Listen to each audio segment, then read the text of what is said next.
Ramdam na po sa ilang pamilihan ang pagtaas ng presyo ng itlog. Ang Department of Agriculture may na-monitor na sakit sa mga manok na nagpapahina raw sa kakayahan nilang mangitlog. Balitang hatid ni Bernadette Reyes.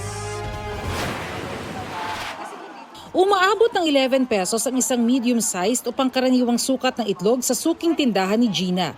Kaya para makatipid, Dito po ako sa palengke bumibili kasi mas mura dito. sa tala ng Department of Agriculture noong pumasok ang buwan ng Marso, may mabibili pang medium-sized na itlog sa halagang 7 pesos kada piraso. Pero ngayon, naglalaro na ito sa 7 pesos and 40 centavos hanggang 9 pesos.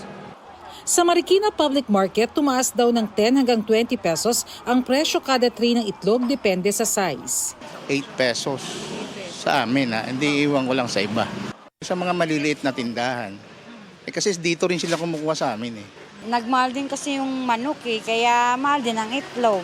8.50 pala yung medium namin, small namin 8. Ayon sa Department of Agriculture, may na-monitor na sakit sa manok na nagpahina sa kakayahan nilang mangitlog. Nagkaroon ng maraming mortality sa mga growouts ng layers. Hindi naman siya yung transboundary disease kagaya ng ano. This can be easily controlled. Sa kabila nito, sabi ng Philippine Egg Board Association, sapat ang supply ng itlog dahil sa inaasahang mas mataas na produksyon.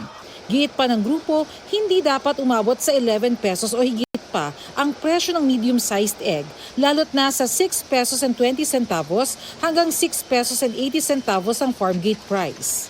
Yung 2 pisong additional sa presyo ng farm gate price, tingin namin reasonable. Pero kung aabot na po ng 11 pesos to 12 pesos ang medium sa retail, palagay ko po masyado na pong mataas yun. Bernadette Reyes, nababalita para sa GMA Integrated News.